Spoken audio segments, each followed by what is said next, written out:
जय हिंद साथियों, मैं आपका ऑस्ट्रेलियन दोस्त अभय गोस्वामी स्वागत करता हूं आप सभी का मैथ्स की पाठशाला पर। हमने मध्य प्रदेश कांस्टेबल के प्रीवियस पेपर को सॉल्व करने की एक सीरीज स्टार्ट की है। उसका आज ये हमारा 5th वीडियो है। इससे पहले हम 4 पेपर को सॉल्व कर चुके हैं जो 19 और 20 अगस्त को हुए थे।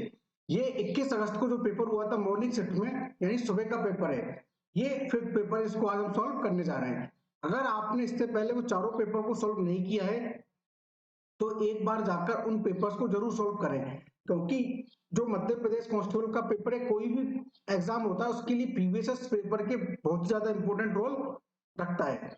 ये जो कांस्टेबल का पेपर होने जा रहा है, आप मान के चलिए, जो अगर आप प्रीवियस पेपर को ही अकेला सॉल्व करके जाते हैं तो भी आपका सिलेक्शन कहीं नहीं गया, आप बहुत ही आसानी से सिलेक्शन ले सकते हैं। तो चलिए आज का पेपर स्टार्ट करते हैं। आज का पेपर स्टार्ट करने से पहले मैं आप सभी से माफी चाहूंगा कि मैं कैमरे के सामने आकर क्लास नहीं ले पा रहा हूँ। हमारे लैपटॉप में कुछ टेक्निकल प्रॉब्लम आ गई है जिसके कारण हमारा कैमरा ऑन नहीं हो रहा है। तो बहुत जल्द हम इस टेक्निकल प्रॉब्लम को दूर करेंगे और बहुत जल्द मैं आपके कैमरे के सामने आपकी आके क्लास लूंगा। आपकी क्लास में ब्रेक ना लग जाए, इसलिए मैं विदाउट कैमरा आपकी क्लास को ले रहा हूँ। तो चलिए स्टार्ट करते हैं, आज के पहले क्वेश्चन पर चलते हैं। तो देखिए, जैसा कि मैंने आपको पिछले वीडियो में भी बताया था कि प्रायिकता, क्रमचय, संचय से एक या दो क्वेश्चन व्यापक की हर शिफ्ट में आए हैं। जो 2017 में ये पेपर हुआ था, जितने भी पेपर हुए थे, आप किसी भी पेपर को उठाकर देख लीजिए, आपको एक से दो क्वेश्चन प्रायिकता के जरूर मिलेंगे। तो चलिए हम इस क्वेश्चन को सॉल्व करते हैं। देखिए, 10 सदस्यों में से 5 सदस्यों को कितने तरीके से चयनित किया जा सकता है।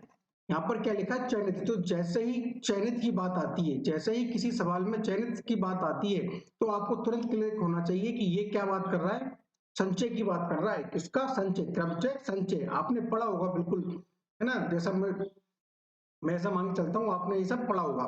तो क्या आती है, चयनित की बात जैसी होती है तो क्या होता है, संचय। तो संचय का मतलब क्या होता है कि हमको n कोई वस्तु है, उनमें से क्या करना है, r वस्तुओं का चयन करना है। n वस्तुओं में से r वस्तुओं को क्या करना है, चयन करना है। देखिए, अगर आपको संचय में कोई दिक्कत है तो देखिए, आपको मैं एक एग्जांपल देता हूँ, बहुत ही अच्छा एग्जांपल है जिससे आप कभी नहीं भूलेंगे। देखिए, मान के चलिए आपकी जॉब लग गई। मान के क्या चलिए आपकी जॉब लगने ही वाली है, इसमें मानने वाली कोई बात नहीं है, आपका पेपर निकलेगा, आपकी जॉब लग गई। तो जैसे ही आपकी सरकारी नौकरी लगी तो क्या होगा, आपके पास शादी के लिए क्या आएंगे, रिश्ते आएंगे। भाई, जो लड़कियां हैं उनके लिए लड़कियों के रिश्ते आएंगे, जो लड़कियां हैं उनके लिए लड़कों के रिश्ते आएंगे। तो मान के चलिए आपके पास 10 लड़कियों के रिश्ते आए। ठीक है, आपके पास कितनी, 10 लड़कियों के रिश्ते आए। तो शादी के लिए तो आप केवल एक का ही चयन करोगे कि नहीं करोगे। तो उन 10 में से एक लड़की का चयन करना या उसको चयनित करना, यही क्या कहलाता है, हमारा संचय कहलाता है। ठीक है, मतलब किसी भी लोगों में या किसी समूह में से हम किसी भी एक का या 5 लोगों का चयन करते हैं तो वो क्या कहलाता है, संचय कहलाता है। तो आज के बाद आप कभी भी ये नहीं भूलेंगे कि हमको संचय चयनित कब करना है। तो जब भी चयनित की बात आए हम संचय लगाएंगे। तो देखिए, एन टी आर, इसका फॉर्मूला होता है factorial N upon factorial N minus R upon factorial R. देखिए, हम इसको विदाउट फॉर्मूला करेंगे, लेकिन मैं आपको बता देता हूं कि वो संचय क्या होता है, नहीं होता है संचय। अब हमारे सवाल पर आते हैं कि 10 सदस्यों में से 5 सदस्यों को कितने तरीके से चयनित किया जा सकता है जिससे कि दो विशेष सदस्य सदैव क्या रहे, वर्जित रहे। तो देखिए, इसके लिए भी एक मैं बहुत अच्छा एग्जांपल देता हूं जिससे आपको पूरी तरह समझ में आएगा। तो देखिए, जैसे हमारी भारतीय क्रिकेट टीम है, उसको तो सभी लोग जानते हैं भाई, हमारी क्रिकेट टीम है जिसमें विराट कोहली है, रोहित शर्मा है, बुमराह, ये सब लोग हैं। तो इस बार हमने बोला कि भारतीय क्रिकेट टीम के 10 सदस्य हैं। क्या है, 10 सदस्य। इन 10 सदस्यों में से मुझको 5 लोगों की एक टीम तैयार करना है।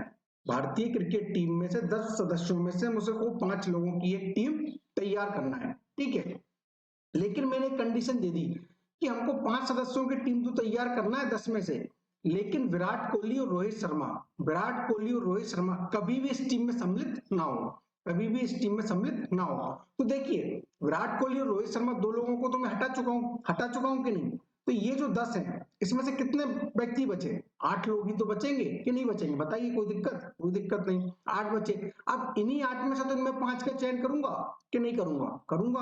भाई, विराट कोहली रोहित शर्मा से तो मैंने पहले मना कर दिया कि भैया मुझे ये दो तो चाहिए ही नहीं है, प्लेयर नहीं चाहिए, तो दो तो पहले से ही हट गए। 10 में से 2 गए, कितना बचा, 8 बचा। तो 8 में से अपन को 5 का चयन करना है। यही इस सवाल में दिया है कि 10 सदस्यों में से 5 सदस्यों को कितने तरीके से चयनित किया जाए कि दो विशेष कि दो विशेष सदस्य क्या रहे, सदैव वर्जित रहे। वर्जित मतलब ये जो वर्जित है, मतलब ये जो दो सदस्य वो कभी भी टीम में सम्मिलित ना हो। बस आप इसको सॉल्व कर लीजिए। देखिए या तो आप ये फॉर्मूला लगा दीजिए, नहीं तो देखिए एक इसका बहुत अच्छा तरीका होता है, जो ऊपर पावर लिखी होती है जैसे n, नीचे 5 है, तो इस n को 5 तक ले जाइए, मतलब ये जो पावर है यहाँ जो लिखा रहता है r में, वहां तक ले जाइए। जैसे इसको ले जाएंगे हम 8 7 6 5 इंटू 4, मतलब 4 डिजिट हमको लिखना है। 5 को इसी तरह लिख दीजिए, 5 इंटू 4 इंटू 3 इंटू 2 इंटू 1। तो देखिए 5 चौको 20 से 5 चौको 20 गया, 3 दूनी 6 से 6 गया।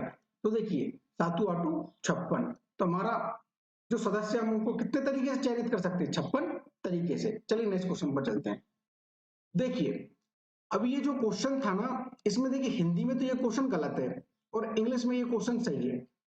तो ये पता नहीं व्यापम कौन से नशा करके पेपर बनाते हैं और फिर वो गाना गाते हैं, पता नहीं जी कौन सा नशा करता है। तो ये वाला गाना गा के ये क्या करते हैं, पेपर बनाते हैं। तो देखिए अब मैं उन सभी हिंदी मीडियम वाले छात्रों से बोलना चाहूंगा कि अगर आप किसी क्वेश्चन को बार बार सॉल्व कर रहे हैं, या एक बार आपने किया और दूसरी बार भी आप करके देख रहे हैं और आपका आंसर नहीं आ रहा है और आपकी पूरी प्रोसेस सही है, तो आप कृपया करके एक बार इंग्लिश वाले क्वेश्चंस पर भी नजर डाल लीजिए, क्योंकि व्यापम में कई सारे क्वेश्चंस ऐसे होते हैं जो आपको हिंदी में गलत मिलेंगे। मैं आपके आगे 2 क्वेश्चन और ऐसे हैं जो हिंदी में गलत है, मैं आपको बताऊंगा। तो देखिए अब आपको लगता है, बच्चों को क्या लगता है कि सर हिंदी में क्वेश्चन गलत था तो सबको 1 नंबर मिलेगा। नहीं बेटा, ऐसा नहीं होता। अगर दोनों क्वेश्चन हिंदी में और इंग्लिश में अगर दोनों क्वेश्चन गलत है तो बच्चों को 1 नंबर मिलता है। अगर यहाँ पर हिंदी में क्वेश्चन गलत है और इंग्लिश में क्वेश्चन सही है, तो जो क्वेश्चन इसको सॉल्व करके आया, जिसने इसका आंसर इन चारों में से दिया है और इसका सही है, तो केवल उसको 1 नंबर मिलेगा। बाकी जिनका आंसर गलत है उनको 1 नंबर नहीं मिलेगा। क्योंकि आप जब पेपर दे जाएंगे तो ऊपर जैसे ही आप अपना लैपटॉप या जो कंप्यूटर आपका रहता है उसको ओपन करें तो वहां लिखा रहता है साफ साफ कि अगर हिंदी में कोई प्रश्न गलत है तो इंग्लिश में हम उसको क्या करेंगे, प्राथमिकता देंगे, मतलब इंग्लिश वाले को ही प्रायोरिटी मिलेगी। तो चलिए इस क्वेश्चन को सॉल्व करते हैं, देखते हैं। मैं इसमें आपको बताता हूँ इसमें गलत क्या है। देखिए यहाँ पर दिया है 6/9 प्लस 4/9 ब्रैकेट ऑफ 3/5। ऑफ के बाद क्या दिया है, 3/5। ऑफ मतलब का, अब देखिए यहाँ पर क्या दिया है, यहाँ पर दिया है 1/3 का 6/9, तो ये यही चीज गलत हो गई। तो हम इसको इंग्लिश वाले को सॉल्व करते हैं। देखिए 6/9 4/9 को सॉल्व करेंगे तो क्या आएगा, 9 एलसीएम आएगा। 6 प्लस 4, ऑफ का मतलब क्या होता है, मल्टीप्लीकेशन। ये क्या हो जाएगा, 3/5 डिवाइड, 3 एकम 3 2 5/3 मल्टीप्लाई 4 एकम 4 और 1 5/4 माइनस 1/3। बस देखिए 6 और 4 10, ये हो जाएगा 10/9 मल्टीप्लाई 3/5। ये डिवाइड है, इसको मैं मल्टीप्लाई में बदलूंगा तो क्या हो जाता है, हर ऊपर पहुंच जाता है, अंश नीचे आ जाता है, तो क्या हो जाएगा 3/5 मल्टीप्लाई 5/4 माइनस 1/3। बस इसको सॉल्व कर लीजिए। देखिए 3 3 का 9 से 9 गए, 5 से 5 दूनी 10, ये वाले 5 से ये वाला 5 गया, ये वाले 2 से ये 2 गया, तो क्या हो गया 1/2 माइनस 1/3। इसको सॉल्व कर लीजिए। एलसीएम क्या जाएगा 6, 3 माइनस 2, 3 यहाँ जाएगा 2 यहाँ जाएगा, बस क्या जाएगा 1/6। तो हमारा आंसर हो जाएगा 1/6। तो मैं बच्चों एक बार आपसे फिर से बोलूंगा कि जब भी अगर कोई दिक्कत लग रही है तो आपको एक बार इंग्लिश का क्वेश्चन जरूर सॉल्व करके देखें। चलिए नेक्स्ट क्वेश्चन पर चलते हैं। देखिए महेश एक दुकान से 654 रुपए में एक कमीज खरीदता है, ठीक है। बिक्री कर की दर 9% है। वह दुकानदार को शर्ट पर इतने रुपए कम करने को कहता है जिससे वह बिक्री कर के साथ शर्ट को 654 रुपए में खरीद सके। तो देखिए इसके लिए भी मैं आपको एक बहुत अच्छा एग्जांपल देता हूँ कि मान के चलिए हम किसी रेस्टोरेंट में खाना खाने गए, हम किसी रेस्टोरेंट पर खाना खाने गए, तो जब वो बिल आता है तो आपने देखा होगा उस बिल में क्या रखा रहता है कि इतना का तो आपने खाना खाया, इतना उसमें जीएसटी चार्ज लगा। तो आप कह रहे हैं कि भैया उस जो रेस्टोरेंट का ओनर है उससे आप बात करें कि भैया हम जो जीएसटी चार्ज है ना ये नहीं देंगे आपको, हम तो केवल आपको जो खाना है उसकी कीमत देंगे, आपको मंजूर है तो बताओ। अगर मान के चलिए वो उससे जीएसटी नहीं लेता, वह उससे जीएसटी नहीं लेता, तो जो जीएसटी वही तो उसको डिस्काउंट दिया उसको, तो वह बोल रहा है कि आप हमें जो ओरिजिनल कीमत है, मतलब जो खाने पे पैसा लगा है उस कीमत में आपको पैसे देंगे। तो यही का ये कंसेप्ट उस क्वेश्चन में लगेगा। देखो महेश एक दुकान से 654 रुपए में एक कमीज खरीदता है, बिक्री कर की दर 9% है। देखिए हम मान लें कि अगर 100 रुपए की कोई कीमत थी या 100% की वह वस्तु थी, ठीक है, और इस पर 9% क्या लग रहा है बिक्री कर, 9% बिक्री लग करके कितना हो जाएगा, ये 109% होगा कि नहीं, हो जाएगा। अब जो 109% है यही तो 654 के बराबर है, क्योंकि भाई इसको तो इतने में खरीद रहा है, तो निकालिए 1% की वैल्यू क्या हो जाएगा, 654 अपॉन 109, ये कितनी बार जाएगा, 6 बार। 1% की वैल्यू 6 है, हमको 100 की चाहिए, तो मल्टीप्लाई कर दीजिए, 100 बराबर क्या जाएगा, 600, ठीक है। अब 654 की कोई वस्तु थी, 600 में उसको मिली है, उसको कितने रुपए का डिस्काउंट मिल गया, 54 रुपए का, कितने का, 54 का, तुम्हारा आंसर क्या हो जाएगा, 54। चलिए नेक्स्ट क्वेश्चन पर चलते हैं। देखिए 500 तथा 700 के बीच कितनी ऐसी संख्याएं हैं जो 6 से आरंभ या समाप्त हो, वह हमसे पूछा है जो 6 से क्या हो, आरंभ हो या समाप्त हो। तो देखिए दोस्तों, इसके लिए मैं आपको 3 पॉइंट लिखवा रहा हूं, आप उन 3 पॉइंटों को याद कर लीजिए, तो कभी भी आपको इस क्वेश्चन को पेन उठाने की जरूरत नहीं पड़ेगी, आप इस क्वेश्चन का देख के आंसर दे दिया करेंगे। तो चलिए आप जल्दी से 3 पॉइंट लिखिए। पहला पॉइंट लिखिए, कोई भी अंक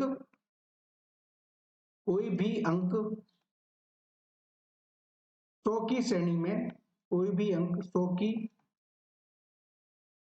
श्रेणी में इकाई के स्थान पर, इकाई के स्थान पर कितनी बार आता है, 10 बार आता है। लिखिए, मैं ये सब समझाऊंगा आपको, बस आप पहले पॉइंट बना के लिखते चलिए। अगला लिखिए, कोई भी अंक 100 की श्रेणी में दहाई के स्थान पर भी क्या आता है, 10 बार आता है, ठीक है। अगला पॉइंट, कोई भी अंक 100 की श्रेणी में सैकड़े के स्थान पर, इसके सैकड़े के स्थान पर कितनी बार आता है, 100 बार आता है।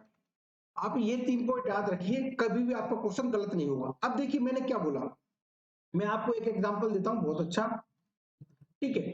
अब जैसे हमको बोले कि हमको 1 से लेके 100 तक, हमको 1 से लेके 100 तक बताना है कि इकाई के स्थान पर 2, इकाई के स्थान पर 2 कितनी बार आएगा। तो देखिए 2 कब आएगा, 2 एक बार 12, फिर 22, ठीक है, फिर 32, फिर 42, फिर 52, बताइए, फिर 62, 72, 82, 92, 92। तो बताइए ये इकाई तो है, ये 2 इधर आ रहा है, ये इकाई का अंक, ये इकाई का अंक, ये इकाई का अंक, तो इसके अलावा कभी भी 2 आएगा क्या, बताइए, इसके अलावा कहीं भी 2 आएगा क्या, नहीं आएगा। तो ये कितनी बार आया, 10 बार, ठीक है। तो इसी तरह जितने भी अंक हैं, अगर मैं 100 से 200 के बीच भी जाऊंगा, अगर मैं 100 से 200 के बीच जाऊं या 200 से 300 के बीच जाऊं, तो इस 100 की श्रेणी में, आपको ये मतलब समझ में आ गया होगा, इस 100 की श्रेणी में कोई भी अंक इकाई के स्थान पर कितनी बार आता है, 10 बार। अब आते हैं हम दहाई के अंक पर, इसी में हम पूछते कि 1 से लेके 100 तक ये जो 2 है वो दहाई के स्थान पर कितनी बार आता है। देखिए दहाई मतलब इकाई, दहाई मतलब पहले बीच पे आएगा, फिर 21, बताइए, 22, 23, 24, 25, 26, 27, 28 और 29। तो इसके बाद तो क्या आ जाएगा, 30। तो ये आ ही नहीं रहा, तो देखिए 1 2 3 4 5, 5 ये क्या है, ये भी 10 बार आया। कोई दिक्कत या तो आपको ये भी समझ में आएगा कि कितनी बार आया, 10 बार। देखिए इसको मैं थोड़ा बेसिक से आपको बता देता हूँ, अगर आप अगली बार ये याद कर लेंगे तो आपको ये सब करने की जरूरत नहीं होगी, ठीक है। अब आते हैं तीसरे वाले पर। अब वो बोला है कि 100 की श्रेणी में या सैकड़े में 100 कितनी बार आएगा, मतलब 100 बार आता है। अब जैसे मैं बोलूं कि देखिए अब 1 से लेके 100 तक तो कोई संख्या आएगी नहीं, अब मैं बोलूं कि 100 से लेके 200 तक, 100 से लेके 200 तक सैकड़े के स्थान पर, इकाई दहाई सैकड़ा, सैकड़े के स्थान पर एक कितनी बार आएगा, 100 बार आएगा। तो जैसे देखो मैं बोलूं 100 पे आ गया, फिर 101, 102, 103, इसी तरह जाके कहां तक आएगा, 199 तक। तो देखिए 1 से लेके 199 तक तो 99 ये हो गए, हुए कि नहीं, और एक ये 100 में था, +1 क्या हो गया, 100। तो आ गया आपको समझ में कि भाई कोई भी अंक 100 की श्रेणी में सैकड़े के स्थान पर कितनी बार आएगा, 100 बार आएगा, ठीक है। अब देखिए हम इस क्वेश्चन को करते हैं डायरेक्ट। अब देखिए 500 से 700 के बीच ऐसी कितनी संख्याएं हैं जो 6 से आरंभ हो। अब 6 से आरंभ हो, तो जब 6 से कोई संख्या आरंभ होगी कब होगी, जब वो 600 से आए तो 700 तक जाए कि नहीं जाए। तो ये कितनी बार आएगा, देखिए अभी हमने देखा 100 बार आ रहा है, तो ये आ गया 100 बार, ठीक है। फिर वो बोल रहा है आरंभ, तो इसके अलावा कोई और संख्या बनेगी कि आरंभ होने वाली, नहीं होंगी। अब बोल रहा है या समाप्त, अब हमको देखना है या तो समाप्त। अब देखिए 500 से 600 तक देखेंगे हम पहले, देखिए 500 से 600 तक, तो 6 कितनी बार आएगा, 10 बार आएगा। ये देखिए यहाँ से, ये अभी मैंने आपको बताया था। अब देखिए एक और होगा, ये 600 से लेके 700 तक भी तो आएगा 10 बार, क्यों, 606, 616, ठीक है। तो देखिए 100 ये, 10 ये, 10 ये, तो हमारा आंसर कितना हो गया, 120 हो जाता। लेकिन देखिए बच्चों इस वाले सवाल में बोल रहा है उसने या, इसको ध्यान से देखिए, उसने बोला है आरंभ या समाप्त, तो हमको क्या करना है, या तो आरंभ वाले बनाना है, समाप्त वाले बताना है। तो जो 600 से 700 के बीच है ये वाला 100, इसको हम नहीं लेंगे, तो हमारा आंसर क्या हो जाएगा, 110। इसका आंसर क्या हो जाएगा, 110। तो आपको अगर ये 3 पॉइंट याद है तो आप बिना पेन उठाए इस सवाल को कर सकते हैं, ये नहीं तो बेसिक ये तरीका है आपको सॉल्व करने का। चलिए नेक्स्ट क्वेश्चन पर चलते हैं। देखिए निम्नलिखित में से कौन सी संख्या एक पूर्ण वर्ग है, तो इसको भी आप देख के आंसर दे देंगे, ऑप्शन नंबर 2।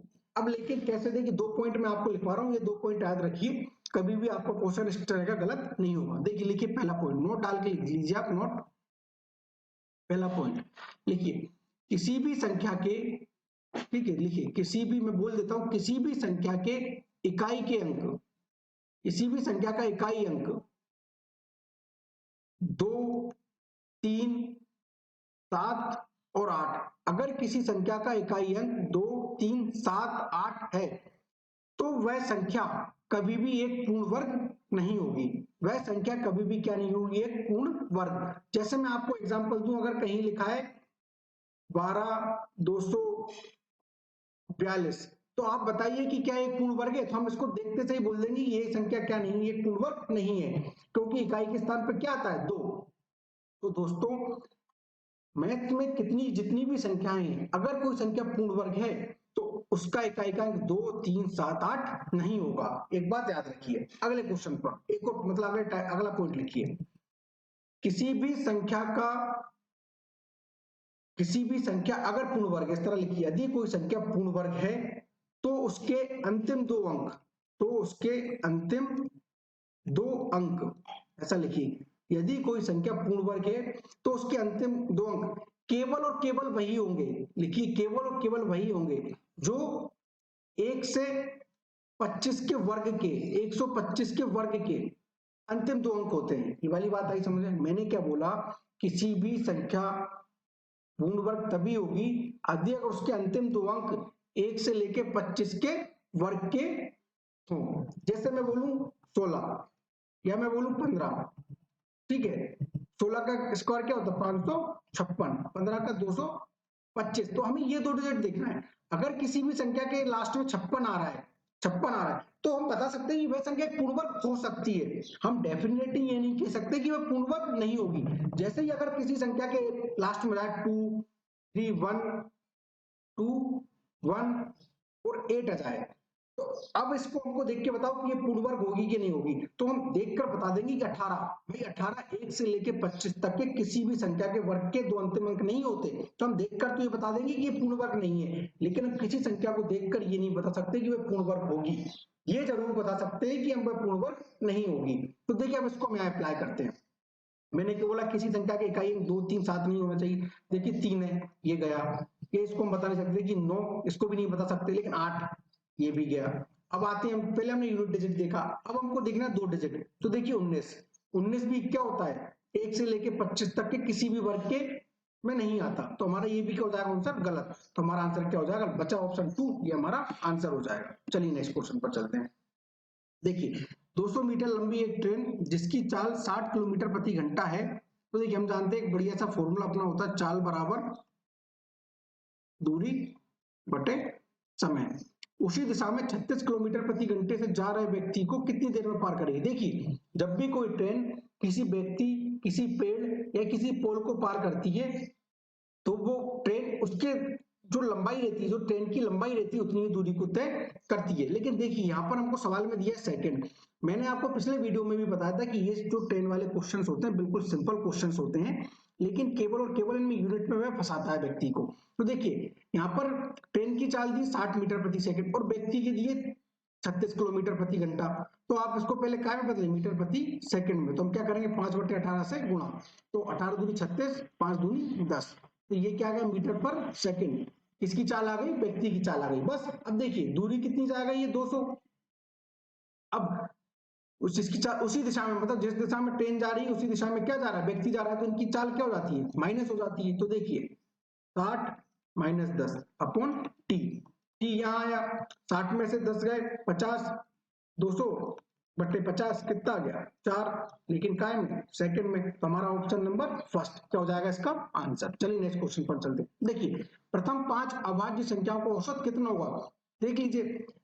अगर आपने अभी तक मेरा अभाज्य संख्याओं वाला वीडियो नहीं देखा है तो मैं दोस्त आपसे कहूंगा कि एक बार जाकर उसे जरूर देखिए। बिल्कुल छोटा वीडियो है, 20 से 25 मिनट का वीडियो है। मैं आपको उसको देखने से कभी भी अभाज्य संख्याओं का एक भी सिंगल क्वेश्चन कभी भी गलत नहीं होगा। तो देखिए 5 से अभाज्य संख्या प्रथम तो क्या होती है, 2 3 5 7 11, ठीक है, यही होती है 5 अभाज्य संख्याएं। 11 और 7 18, 18 और 5 23, 3 26, 26 और 2 28, क्या हो जाएगा 28। सही जोड़ा कि नहीं जोड़ा, एक बार देख लीजिए। देखिए 18, 18 और 5 23, 23 और 3 26 और 2 28, 5 से भाग दे दीजिए कितना आएगा, 25 25, कितना बचा 3, 3 बटे 5, ये क्या हो जाएगा हमारा आंसर ऑप्शन नंबर 3। चलिए नेक्स्ट क्वेश्चन पर चलते हैं। देखिए व्यापम के हर पेपर में अभाज्य संख्याओं से क्वेश्चन आया है, इसमें तो 3 क्वेश्चन आए अभाज्य संख्याओं पे। तो मैं आपसे फिर बोल रहा हूँ बार बार कि डिस्क्रिप्शन बॉक्स में उसकी लिंक है, ठीक है, आप जाकर एक बार उसको देखिए, बिल्कुल आपका कोई क्वेश्चन गलत नहीं होगा। देखिए 30 से 50 के बीच, अगर आपने मेरा वीडियो देखा है तो मैंने आपको बताया था निकालना, हम क्या करते हैं 6 का पहाड़ा, 6 पंजे 30, छकना का 36, 6 7 42, 6 8 48। तो देखिए हमें 6 से 20 चाहिए, तो उससे पहले हम लेंगे नहीं, इसके अगला 31, इससे 35, ये 37, ये क्या हो जाएगा 41, 43, 47, 49। तो देखिए ये सब तो बीच की संख्या रहती थी, ये तो मेरी अभाज्य संख्या रहती नहीं थी, ये तो अभाज्य संख्या है नहीं। अब 5 से इसमें भाग जा रहा है तो ये भी अभाज्य संख्या नहीं होगी, ये भी नहीं होगी, क्या संख्या होंगी 31, 37, 41, 43, 47, ये जो 5 संख्या होंगी हमारी अभाज्य संख्या। कर दीजिए 10, 10 18 और 1 19 की 9, कैरी आई 1। देखिए 4 1 4, 4 दूनी 4 3 12, 4 4 16 और 4 थोड़ी 16 और 3 19, कितनी संख्या है 5, भाग दे दीजिए, 5 तिया 15, कितना बचा 4, 5 नाम 45, कितना बचा 4, 5 अट्ठे 40, क्या जाएगा 39.8, ऑप्शन नंबर 3। चलिए नेक्स्ट क्वेश्चन पर चलते हैं। देखिए एक शेख की संपत्ति में उसके बच्चों के हिस्सों का अनुपात, मैं मान लेता हूं उसके बच्चे ए बी सी, पहले का है 2/3, दूसरे का 1/2, तीसरे का 3/5 है। दिया गया है कि अधिकतम और न्यूनतम हिस्से के बीच 15 मिलियन अरबी दिनार का अंतर है। तो देखिए अंतर, या तो आप पहले इनको हम सही फ्रैक्शन में लिख लें, मतलब सही उसको रेशो में लिख लें कि इनका सही रेशो क्या हुआ। तो देखिए इसके लिए हमको क्या करना पड़ेगा, जो भाई शेख है उसकी कुल संपत्ति मानना पड़ेगा। तो दो तरीके, एक तरीका तो ये कि आप एक्स मान लीजिए उसकी कुल संपत्ति को, आप उसकी कुल संपत्ति को एक्स मान लिया हमने। तो देखिए मैंने आपको पिछले वीडियो में भी बताया था कि अगर हमको कुछ मानना है, अगर हमको कोई संख्या मानना है तो क्यों ना हम ऐसी संख्या माने जो उसको काट सके। तो एक काम कीजिए, जो हर है आप इनका एलसीएम ले लीजिए। तो देखिए 5 दूनी 10 तिया 30, 30 क्या हो जाएगा एलसीएम। तो मैं कुल मान लेता हूं उसको 30 क्या है उसकी संपत्ति है, तो 30 का इसको 2/3 हिस्सा, इसको 30 का 1/2 हिस्सा, इसको 30 का 3/5 हिस्सा। तो कर दीजिए, देखिए 10, ये क्या आ जाएगा 20, ये आ गया 15, ये 6 6 तिया 18। तो ए को 20 भाग मिला है, बी को 15, सी को 18। अब पढ़िए सवाल क्या बोल रहा है, अधिकतम और न्यूनतम हिस्से के बीच 15 मिलियन, अधिकतम कितना है 20, न्यूनतम 15 है, कितना 5 का अंतर, किसके बराबर, सवाल में 15 के बराबर, एक की वैल्यू कितनी 3। अब सवाल पढ़िए क्या बोल रहा है, उस बेटे का हिस्सा कितना है जिसे ना तो अधिकतम हिस्सा और ना ही न्यूनतम हिस्सा, मतलब वो 18 की वैल्यू पूछ रहा है, 3 का मल्टीप्लाई कर दीजिए, 18 तिया 54, तो क्या हो जाएगा 54 मिलियन अरबी दिनार, हमारा आंसर। देखिए एक व्यक्ति एक बाइक 50,440 रुपए में खरीदता है जिसमें बिक्री कर भी शामिल है। यदि बिक्री की दर 4% है, देखिए वही चीज है भाई, कोई चीज होती है मान के चलो 100, उसकी मूल कीमत है 100। जे बिल्कुल अभी जो अपने पहला क्वेश्चन अभी कुछ किया था कि वो जो महेश है वो शर्ट को खरीदा, सेम टू सेम क्वेश्चन यही है, सेम टू सेम। भाई हम मान लेते हैं कोई उसकी ओरिजिनल कीमत है 100, लेकिन वह बोला जिसमें बिक्री कर भी शामिल है। भाई ये ओरिजिनल कीमत थी, अगर इसमें हम बिक्री कर शामिल कर दें 4%, तो उसकी कीमत क्या हो जाएगी 104%, जो किसके बराबर है 504440 के बराबर। तो एक की वैल्यू निकालिए, क्या हो जाएगा 50440 अपॉन 14104। इसको 4 से काट दीजिए। देखिए 4 एकम 4, 4 दूनी 8, 2 बचा 4 पंच 20, 4 छंग 24, 4 एकम 4 0। इसको काटिए 4 दूनी 8, ठीक है। और किससे कटेगा ये 4 दूनी 8, 4 पंच 20, 4 छंग 24। एक बार और उसको 2 से काट दीजिए 6 3 0 5 बटे 13। अब इसको 13 से ही काट दीजिए। 13 एकम 13, 13 चौको 52, कितना बचा 11, 13 चौको 52, ठीक है। कितना बचा 10 वो 1 11 बचा, ठीक है। 110 हो गया। 13 पंच 13 छह 13 7 13 अट्ठे 104, ठीक है। 8 बार गया। अब कितना बचा 6, 13 पंजे 65। तो देखिए एक रेशो की वैल्यू कितनी आ गई 485। हमको 100 की वैल्यू चाहिए थी, इसमें क्या कर दी 100 का मल्टीप्लाई, तो इसमें भी 100 का मल्टीप्लाई हो जाएगा। क्या आ जाएगा 48500 हमारा आंसर, ऑप्शन नंबर ए। चलिए नेक्स्ट क्वेश्चन पर चलते हैं। देखिए एक लोहे का बॉक्स 770.75 रुपए में खरीदा गया, उसे 52.50 रुपए के लाभ पर बेच दिया गया। उस बक्से का विक्रय मूल्य, भाई ये कॉस्ट प्राइस है, ये उसे प्रॉफिट हो रहा है, तो क्या हो जाएगा इसमें जोड़ दो 50.25, बस 0 0 1, ठीक है 2 8, तो 821.00, तो ऑप्शन नंबर 3 क्या हो जाएगा हमारा आंसर। चलिए नेक्स्ट क्वेश्चन पर चलते हैं। देखिए एक परीक्षा में 3 अनुभाग हैं, भाई कोई परीक्षा है उसमें 3 अनुभाग हैं, कितने ए बी सी, और परीक्षा को उत्तीर्ण करने के लिए कुल अंकों का न्यूनतम 40% लाना क्या है अनिवार्य है। एक परीक्षार्थी को अनुभाग ए जो अनुभाग है 120 में से 84 अंक मिले, मतलब टोटल होगा कितना 120, उसमें से उसको कितने अंक मिले 84 अंक मिले। और अनुभाग बी, एक और अनुभाग है बी, उसमें उसको मिले 150, मतलब 150 टोटल था, उसमें उसको कितने मिले 40 अंक प्राप्त हुए। परीक्षार्थी को परीक्षा में उत्तीर्ण होने के लिए अनुभाग सी, एक और अनुभाग है सी, जिसमें कितने टोटल 180 है, में से कितने अंक लाने होंगे। तो देखिए टोटल निकालिए पहले तो आप 0, ठीक है 7, ठीक है 5 1 आई 450, तो टोटल कितना हो गया बताइए 450। पास होने के लिए कितना अनिवार्य था इसका 40%, तो 450 का 40% निकालिए। देखिए 0 से 0, 0 से पंचों को 20 की 0 कैरी आई, तो 4 चौक 16 और 2 180। टोटल पास होने के लिए कितना चाहिए था 180। ये जो व्यक्ति है वो ए में और बी में कुल मिलाकर 4 8 4 12 124 अंक ला चुका है, 124 अंक में ला चुका है, ठीक है। टोटल पास होने के लिए 180 अंक उसे चाहिए थे, अब उसे कितने अंक और चाहिए, इसमें से माइनस कर दीजिए, क्या हो जाएगा 1 2 4, क्या जाएगा 6, और ये जाएगा कितना बचा 7, 7 में से 2 5 56। अगर उसे 56 अंक और मिल जाए तो वो व्यक्ति क्या हो जाएगा पास हो जाएगा। चलिए नेक्स्ट क्वेश्चन पर चलते हैं। देखिए एक जंगल में 30% बंदर है, ठीक है, 40% हिरण है, 10% भेड़िए और 20% शेर है। यदि सभी 100 हिरण है तो जंगल में पकड़, यदि सभी 100 हिरण जंगल से पकड़ लिए जाएं तो जंगल में कितने शेर होंगे। तो देखिए हिरण कितना दिया है 40%, बहुत सिंपल सवाल है, ठीक है। नंबर में कितना है 100, 1%, देखिए आप इसको डायरेक्ट भी कर सकते हैं, हमको शेर की वैल्यू बताना है 20, कितना बताना है 20, शेर कितना है 20%, इसका आधा कर दो 20%, इसको भी क्या करना पड़ेगा आधा, 50 हमारा क्या हो जाएगा आंसर। नहीं तो आप इसको बेसिक से करिए, 40% बराबर क्या है 100, 1% बराबर क्या हो जाएगा 100 बटे 40, 20 की वैल्यू चाहिए 20 से गुणा, तो इससे भी क्या आंसर आ जाएगा आपका 50। किसी भी तरीके से आप कर सकते हैं। चलिए नेक्स्ट क्वेश्चन। ए बी और सी किसी काम को क्रमशः, भाई ए बी सी 3 व्यक्ति हैं, किसी काम को क्रमशः 24 16 और 12 दिनों में पूरा करते हैं। हमने देखा था जब भी इस तरह टाइम एंड वर्क का क्वेश्चन आया तो हम क्या निकालते हैं पहले टोटल, टोटल क्या निकालते हैं वर्क, टोटल वर्क क्या कैसे निकालते हैं इनका एलसीएम लेके। तो देखिए एलसीएम भी आप 2-3 तरीके से निकाल सकते हैं, मैं आपको एक बहुत अच्छा तरीका बताता हूँ। जब भी आपको किसी भी संख्या का एलसीएम निकालना तो आप क्या करिए इन संख्याओं में देखिए सबसे बड़ी संख्या क्या है, तो सबसे बड़ी संख्या क्या है 24, उस 24 का मल्टीप्लाई मतलब उसका पहाड़ा पड़ी 24 से कम 24। उसके बाद देखिए क्या इन दोनों संख्याओं से 24 से भाग जा रहा है, तो देखिए 12 से जा रहा है 16 से नहीं जा रहा, तो 24 हमारा क्या नहीं होगा एलसीएम में होगा। फिर 24 दूनी 48, अब देखिए 48 में 16 से भी भाग जाता है 3 बार और 12 से भी जाता है, तो इसका एलसीएम क्या हो जाएगा 48।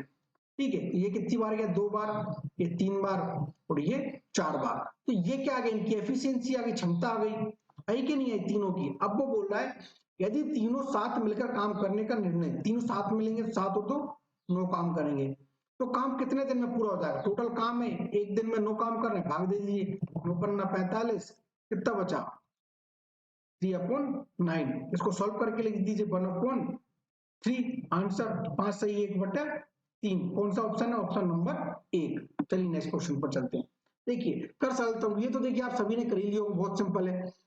3xy प्लस के 10xy माइनस के, तो 30 में से 10 गया कितना बचा 20xy, 20yz प्लस का 5z माइनस का, तो प्लस का कितना 15yz। सिंपल, कौन सा ऑप्शन हो जाएगा, ऑप्शन नंबर 4।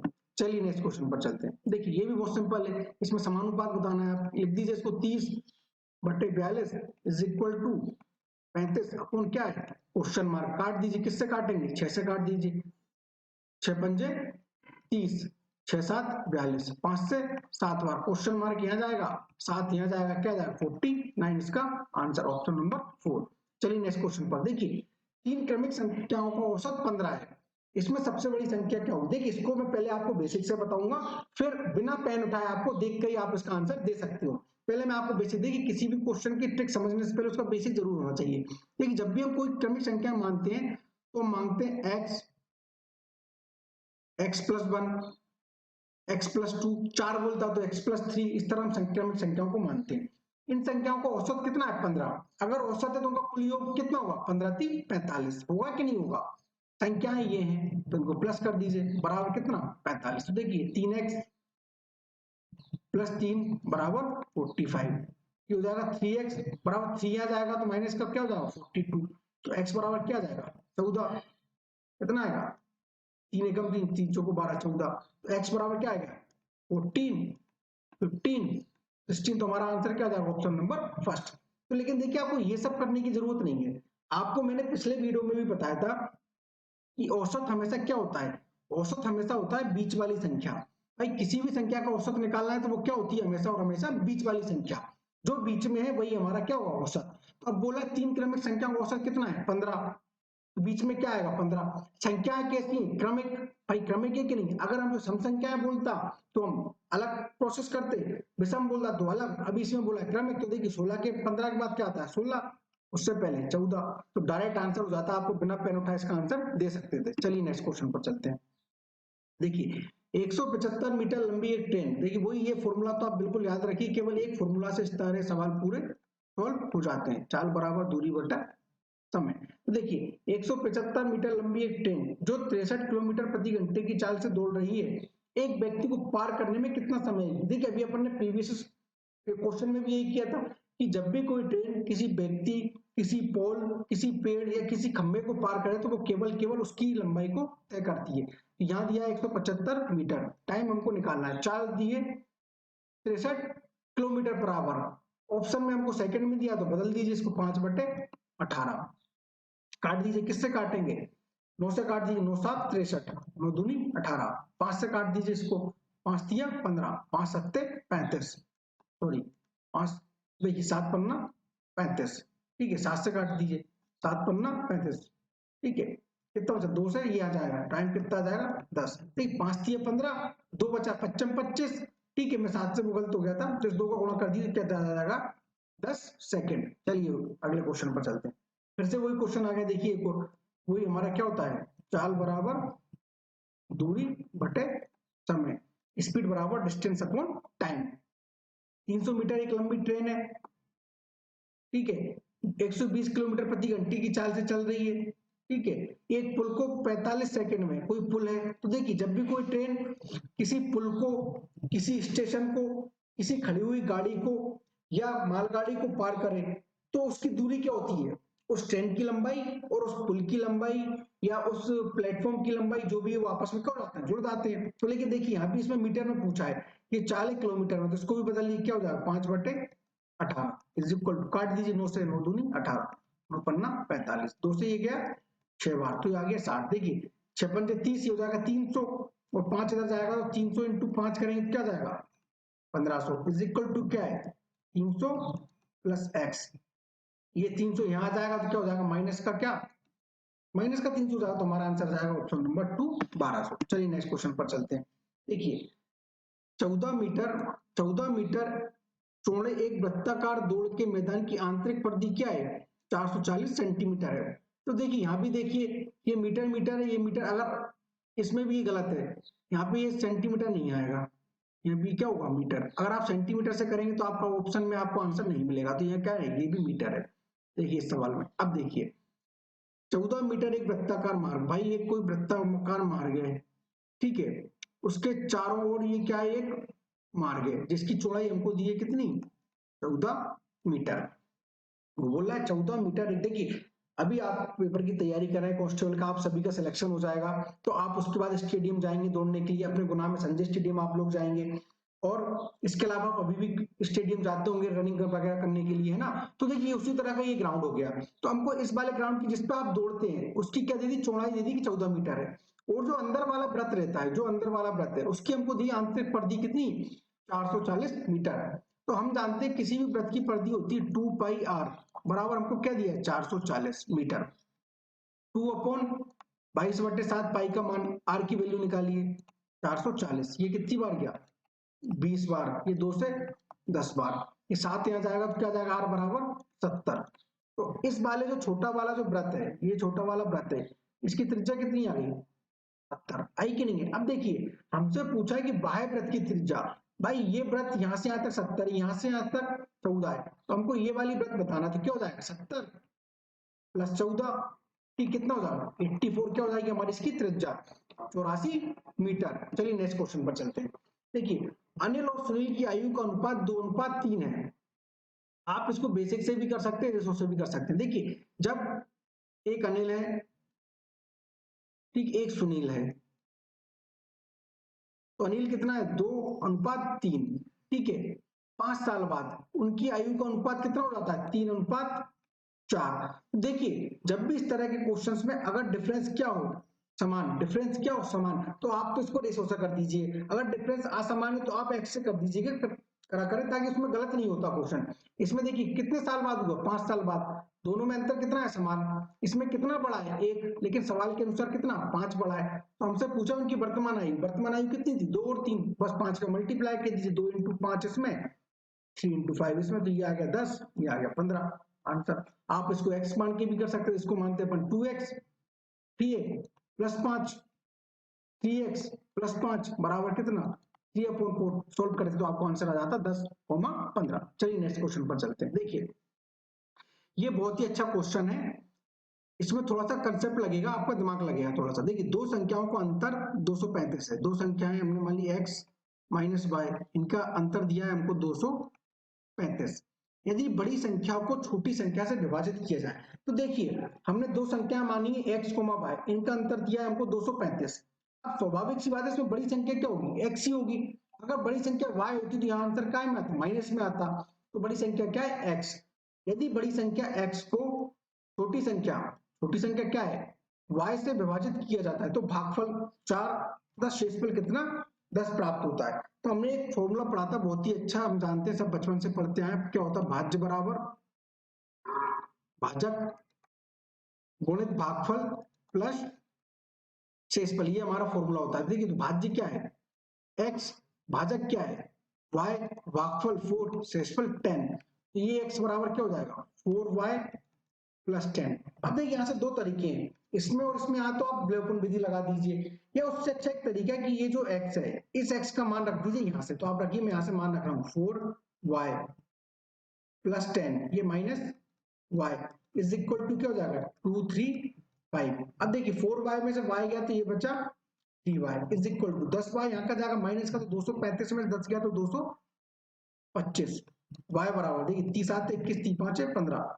हमें y का मान प्राप्त हो गया। अब बड़ी सवाल में बोल रहा है बड़ी संख्या ज्ञात कीजिए, तो y का मान यहाँ पे रख दीजिए, x minus 75 is equal to 235, x बराबर 75 यहाँ जाएंगे तो जुड़ जाएगा तो हो जाएगा कितना 310। देखिए 5 और 5 0, ठीक है, कैरी आई 1 7 3 10 और 1 11 और कैरी आई 310। ऑप्शन नंबर 4 क्या हो जाएगा हमारा आंसर। चलिए नेक्स्ट क्वेश्चन पर चलते हैं। देखिए x की दुगनी आयु y की 3 गुनी आयु के बराबर है। हम मान लेते हैं कोई x है, इसकी जो दुगनी आयु है वो जो y है इसके 3 गुने की आयु के क्या है बराबर है। ठीक है, 8 वर्ष पूर्व, तो देखिए निकालिए x upon y upon 3 upon 2, तो हमने इसको रेशो में निकाल लिया। अब वो बोल रहा है कि 8 वर्ष पूर्व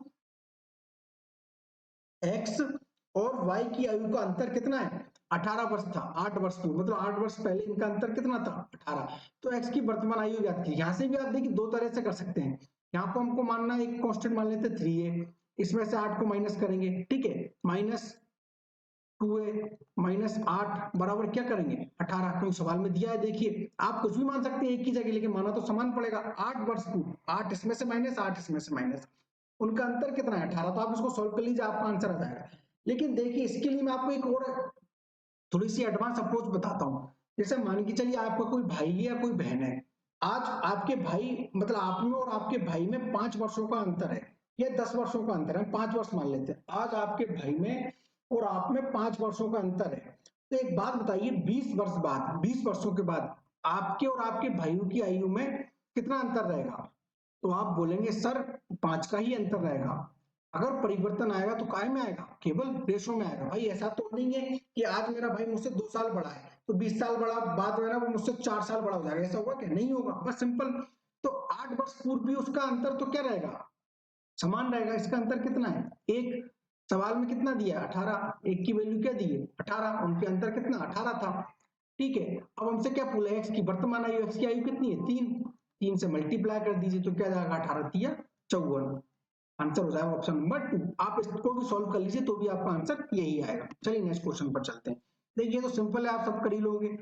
20 का 43% प्लस 30 का 65%, सॉल्व कर दीजिए। देखिए 3 दूनी 6, 4 दूनी 8, 0 अपॉन 100 प्लस 5 तिया 15, 5 कैरी आई 1, 6 तिया 18 और 1 19, 0 100 एलसीएम ले लीजिए, सो ही आएगा। ऊपर जोड़ दीजिए 0 1, ठीक है 0 और ये कितना हो जाएगा 0 5 10 और 11 की 1 कैरी आई 1, 0 8 और 1 9 और 1, अरे क्या कर दिया मैंने, थोड़ा सा गलत कर दिया। देखिए ऐसे आराम जल्दी के चक्कर में यही होता है। देखिए 0 5 2 10 और 1 11 की 1 हासिल आई 1 10 और 8 18 की 8 कैरी आई 1 तो 28, तो क्या हो जाएगा 28.10 मतलब 28.1 हमारा आंसर। चलिए देखिए औसत ज्ञात कीजिए, इसको भी आप कर ही लेंगे। क्या करिए इन सबको प्लस कर दीजिए। ठीक है, प्लस करने के बाद 1 2 3 4 5 6 से भाग दीजिए, आपके क्या आ जाएगा आंसर आ जाएगा। देखिए इस तरह का क्वेश्चन हर शिफ्ट में आया है, हर शिफ्ट में जो लास्ट क्वेश्चन रहा है मैथ्स का उसमें यही क्वेश्चन आया है। चलिए देखिए ये भी बहुत अच्छा क्वेश्चन है। देखिए इसमें भी देखिए हिंदी में थोड़ा सा आपको समझ में ना आए, लेकिन इंग्लिश में आप जब इसको पढ़ेंगे तो आपको पूरा समझ में आ जाएगा। हिंदी में दिया 384 सेंटीमीटर क्षेत्रफल वाले एक घन को 6 सेंटीमीटर वाले छोटे घनों में काटा जाता है। अब देखिए यहाँ पे लिख दिए 6 सेंटीमीटर, तो भाई 6 सेंटीमीटर क्या, उसका एरिया, उसकी भुजा, उसका आयतन क्या, इसमें उसने कुछ लिखा ही नहीं है। वाले छोटे घनों में काटा जाता है, तो छोटे घनों की संख्या बात की भैया हम ऐसे कैसे बता दें। इस 6 को हम क्या मान लें कि ये उसका एरिया है, उसका आयतन है, उसकी भुजा है। लेकिन देखिए इंग्लिश में बिल्कुल सही दिया है, ए क्यूब 384 सेंटीमीटर सरफेस एरिया। भाई कोई घन है, ये हमने घन बना लिया है कि नहीं, ये कोई घन है, ठीक है ये घन हो गया एक। उस घन का सरफेस एरिया दिया है हमको 384, इस घन का सरफेस एरिया दिया है हमको मतलब उसका क्षेत्रफल दिया है 384 into area is cut into small cube. ये जो घन है इसको छोटे छोटे घन में काटा जाता है।